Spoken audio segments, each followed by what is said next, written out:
What's going on, everybody? This be your boy DJ Anonymous with Sportsbizmusic, the podcast, episode 75. And I knew I said it the last episode, but that was episode 74. But this is 75. And I got a special guest on the show today. I have Jeniece Stewart. Did I say it right? Yes, you said that right. Okay, because I tell people I'm from Florida, so we kind of speak differently down here. So, but how you doing today? I'm doing well. Thank you for having me on here. No problem. I really appreciate you, coming on the show and, just, accepting my invitation and stuff, and also to be able to share, your journey and what you have going on. So thank you again. Thank you. So before we get into the questions and everything, tell the people about yourself a little bit. Okay, well, I am a mother of 5.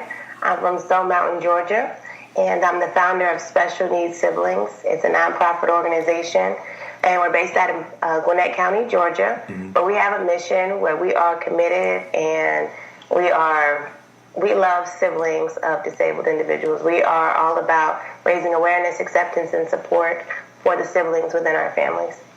That's what's up. So, before we get into more deep into that, tell us about the beginnings, what made you want to, start a nonprofit organization of that nature, because that's something that's, that's still getting, I guess, a little bit more of attention nowadays.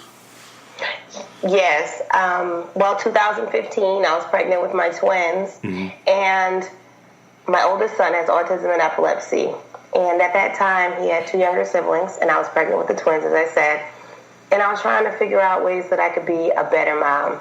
I kind of felt like my children were, they were having some hard times mm-hmm. In our family, and I didn't know what I was doing wrong, and I was kind of falling into a little bit of a slump as a mom. So I went on social media, and I created a hashtag and an account called Special Needs Siblings. Right. I started sharing about myself and my children, and then I started reaching other moms like myself, dads like myself. I just was asking, how do siblings feel in their families? Mm-hmm. Because growing up, I didn't have any siblings that had a disability. Right. And I had to accept the fact that my children, they were on a different journey than I was. And so when my son was asking me to take medicine, mm-hmm. because he saw his brother take medicine, I was kind of getting a little upset, or mm-hmm. I just didn't understand why. Mm-hmm. And so when I started talking to other siblings and parents, I realized I wasn't the only one feeling like that.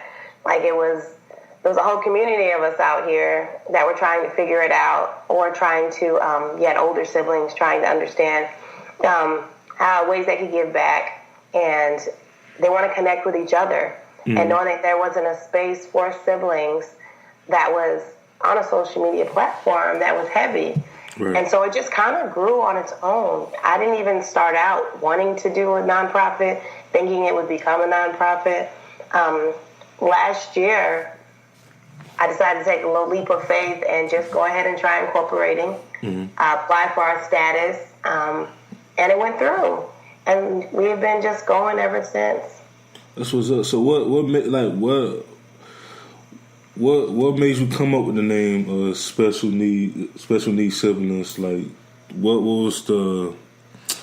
Because I know you just told us the story behind, the story uh-huh. about how you why you did it, but why Special Needs Siblings in particular? I think the siblings, knowing that they had special needs of their own too. Mm-hmm. A lot of people, will talk about the special needs individuals. Right.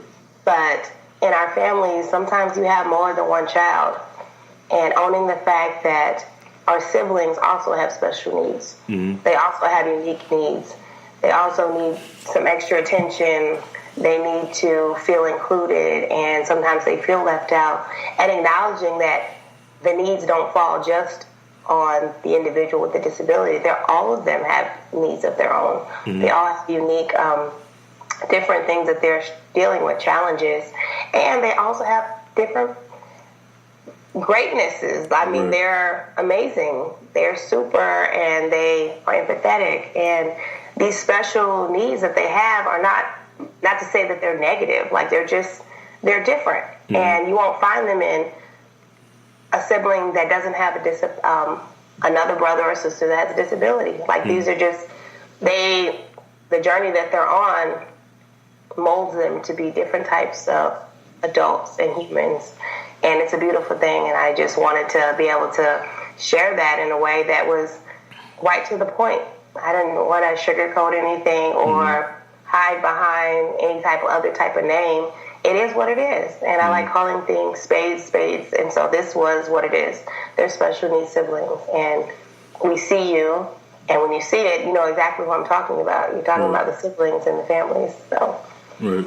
Yeah, like before we started recording, like I was telling you about, like I had a cousin who she was older than me, but growing up, like, you know, as I got older, I started noticing that, she had like a disability, but I never looked at her differently. Like, she, till this day, like, she still is like one of my favorite, cousins, because like I just never seen her differently, like, from anybody else. And also, too, like, working with kids and like working with a couple kids that had autism and stuff like that, like, I remember I was just talking about this the other day, that I remember when I was working for the county, for the Parks and Rec department, and we have after school program, and like I remember his mom, she used to tell me all the time, like, I want you to pick him up from school, because I had to pick him up from school. I had to, like, be that mentor,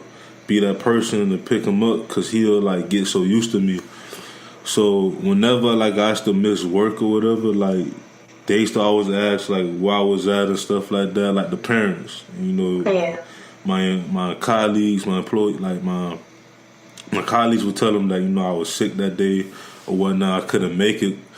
But, people don't realize, like they are very, like, they're very smart. They very, like, they know, because, growing up, it's hard to say, but some people have ignorant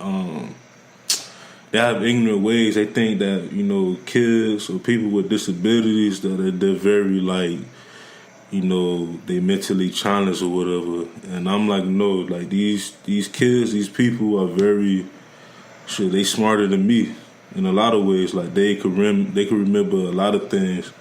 And, like, for me to be in that situation, it was like, sometimes I used to be like, I should cry sometimes, because I'm like, wow, like, I'm like a second or third, like, parent to this kid, because I have to pick him up every day, and if he ain't seen me, then he'll like lose his mind and stuff like that. So when I reached out to you, and I seen that you work with the special needs and stuff, like, I have to reach out to you, and for you to open up and spread the word about what you got going on, because, like I said, like, it's slowly, a lot of people slowly bringing some type of light, to the special need community, and I feel like we need more people like yourself to spread the word and just help out. I appreciate that. I do, and I excuse me, I agree that a lot of our kids that have special needs, I think they teach us a lot. Right. And they make us more aware and more appreciative of the life we've been given. And I don't think it's something that a parent would want anyone to feel sorry for, or to feel like it's a negative thing. Right. And I like that people are talking about it more, and we're expressing it. Because oftentimes it seemed like we were putting it to the side, like it was in the back burner, or, you didn't want to admit that, and especially, I mean, honestly, in our community, sometimes it's hard to even admit that our children might have a disability. Right. Or, we don't even want to even say that, because we don't want the stigma that comes along with it. And I think that you allowing me to be on and sharing my story, it just hopefully it'll give other people permission to know that it's okay. Like, it's okay to have a child that has autism or epilepsy or anything, and it's okay to get your child the help that they might need. It's okay to get siblings extra help and support if they need it. Maybe they need a mentor. Maybe, Mom, you can't do everything, or Dad, you can't do everything. You can't reach them all. And it's okay to have help, just like how you are a mentor to somebody, in a way like picking him up every day. Right. That's just a community coming together. And that's the whole point of what I'm trying to do, is just connect dots and connect people to each other so that they know that they're not by themselves, and to give them opportunities and really spreading dialogue. Because once you start talking about something, someone else might start talking about it. And it's like, man, I never thought of it like that. And that's the whole purpose. Like, when people come and they ask about my son, and then I start talking about his siblings, they're like, oh, yeah, I forgot he had siblings. Oh, yeah, I forgot that there are more people in the family. And that's the whole point. Like, we don't want you to forget that there's a whole family that supports this, the person that's in the hospital or in the therapy offices. Like, it's not just this person. It's not just the parents. It's not just the grandparents sometimes that are raising the child. It's not just, we're a whole community. And we're stronger when we can recognize where we've kind of, when we're not as strong, our strength points. And then we can, like, build on that. And we can build on all these little gaps that we have. And, just be able to, I'm just so grateful to be able to just share with you and just to hear, your own experiences within our community. Like, it's a powerful thing. Right. Like, even with my wife, she has, she tutors, I think he's like 22-year-old. His name is Evan. And he has autism. But he's a cool kid, cool, bright kid, because he was at our wedding, our dancing and stuff. And,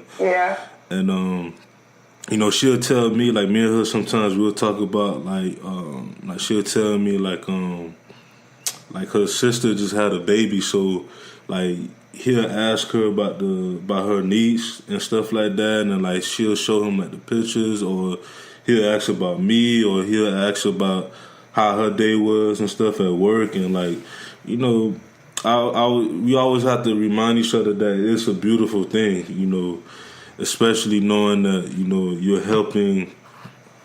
you continue to help someone who I don't really like to say disability, because my grandma used to say that. My grandma was always to tell me, like, never say that kid is disabled, because they still walking, they could talk, they could do everything. And you can't treat them differently. Treat them like, like everyone else and stuff like that. Right. So, like, that's how she do with him. Like, he go on, like, dates and stuff, and, like, they, like, he'll tell her how his date was and stuff like that, and it's just, it's a beautiful thing, and I just feel like, we need, like I said, we need more light shed on the community, because there's some people out here that's just, I guess they afraid, It is, and it's scary. It's not, the unknown is always scary, and we don't know something. I mean, there's always, like, a fear, and it's okay to say that. And I think that even when my son was diagnosed back when he was 3, and he just turned 14 on Monday, right, I was scared. Like, I had no idea. I was a new mom. He was having seizures, and I thought, one doctor told me he was just having spasms, and another doctor told me something else. And then it come out that he was speaking his alphabet. He was pointing out body parts and stuff, and then he just stopped talking. And it was such a switch for me, because I had no idea. I didn't know what to do. I had another child, Caleb, and my son's like 3 years old, so they're like almost 2 years apart, and I'm confused and I'm hurt, and I was ashamed. Like, did I do something wrong? Is it only me? Are there any other people out here like me? And for a long time, I used to just try and keep it all to myself, and didn't want to share about what was going on with Christian. And I wanted to protect his siblings from what was going on with him, and I thought that I was doing that until I realized that I was hindering them more as siblings, because they were always with us. They were always with me. They were at the appointments, and they saw him having a seizure, or they saw him stimming, and with his